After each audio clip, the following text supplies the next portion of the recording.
औज़ुबिल्लाहिमिनश्शैतानिर्रजीम बिस्मिल्लाहिर्रहमानिर्रहीम। अस्सलाम वालेकुम।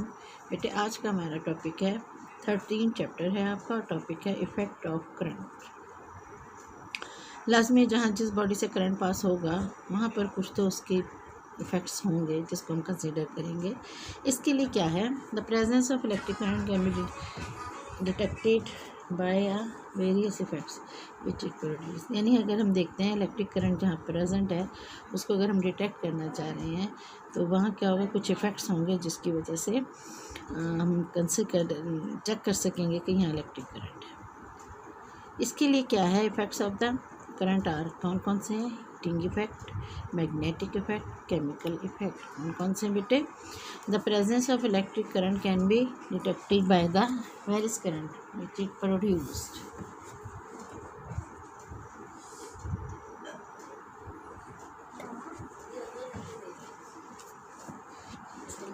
सो वी कैन से, अब हम अगर इस कंसिडरेशन में हम कंसिडर करते हैं कि कौन से इफ़ेक्ट्स हैं, तो 3 इफ़ेक्ट्स हैं। कौन कौन से बेटे? Heating effect, magnetic effect, chemical effect. सबसे पहले आ गया आपका हीटिंग इफ़ेक्ट। चलिए, इसके लिए क्या है, फॉर एग्जांपल अब आपने देखा हुआ दो चीज़ें, current flows through a metallic wire due to motion of free electrons. Current किस वजह से फ्लो करता है किसी भी मेटेलिक वायर में? Motion of free electrons. ये आपके पास सामने डायग्राम है जिसमें आपको नज़र आ रहा है बैटरी है और बैटरी है और ये एक आपके सामने,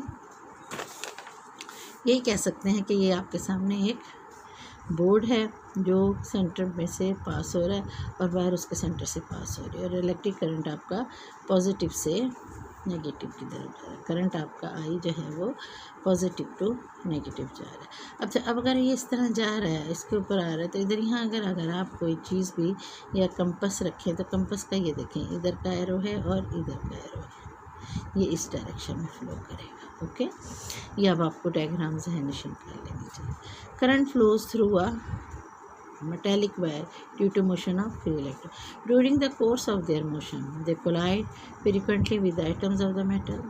शुरू से आप पढ़ रहे हैं, क्या दो चीज़ें कंसिडर करें? Free electron and atom of the, जो भी मेटल है उसके अंदर एटम्स को हम देख रहे हैं, कोलिजन हो रहा है उनके दरमियान, एटम्स के दरमियान और फ्री इलेक्ट्रॉन्स के दरमियान। At each collision they lose some of their kinetic energy. Last में जब कोलाइड करेंगे, टकराएंगे, तो अपनी एनर्जी जो है वो लूज़ कर देंगे, यानी कम होना शुरू हो जाएगी। At each collision they lose some of their kinetic energy and give it to atom.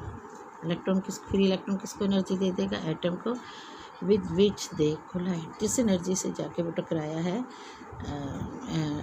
तो उतनी ही एनर्जी उसने उसको कोलिजन के दौरान दे दी है।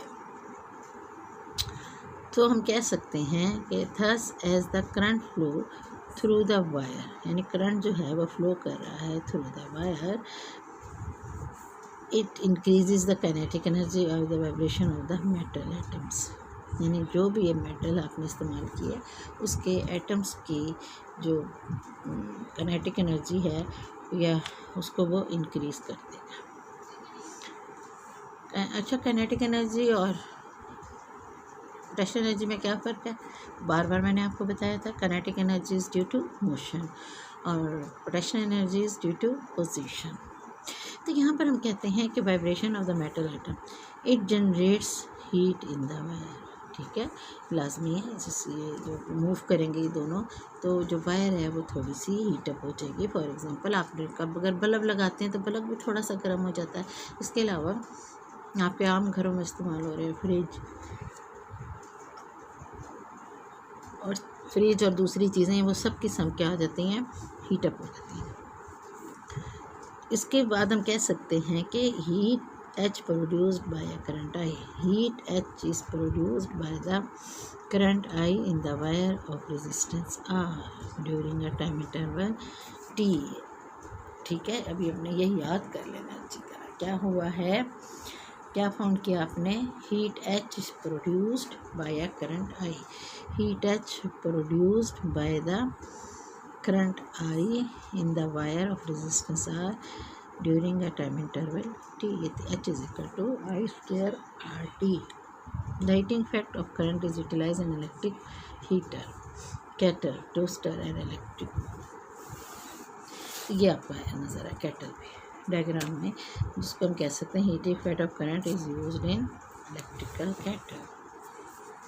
हालांकि आपको अब अच्छी तरह क्लियर हो जाएगा। 3 हीट यानी जब हम करंट पास करते हैं किसी बॉडी से या वायर से या इलेक्ट्रोड से, तो हमारे पास क्या आता है, उसके करंट पास होने के बाद 3 इफ़ेक्ट्स उसमें हम कंसिडर कर सकते हैं, हीटिंग, मैग्नेटिक और केमिकल इफेक्ट। अब इसके बाद सबसे पहले हमारे पास हीटिंग इफेक्ट है। हीटिंग इफेक्ट के लिए आपने क्या कंसिडर किया, एक वायर को कंसिडर किया जो पास हो रही है कार्डबोर्ड में से, और आप देख रहे हैं कि करंट पॉजिटिव टू नेगेटिव जा रहा है।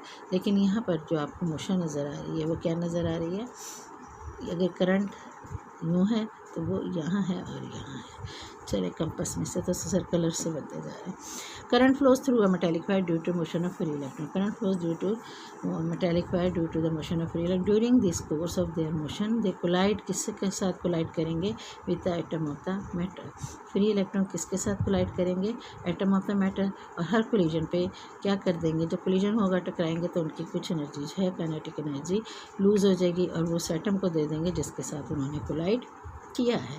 तो हम कह सकते हैं कि करंट जो वायर में फ्लो कर रहा है वो इंक्रीज़ कर देगा kinetic energy of the vibration of the metal atom.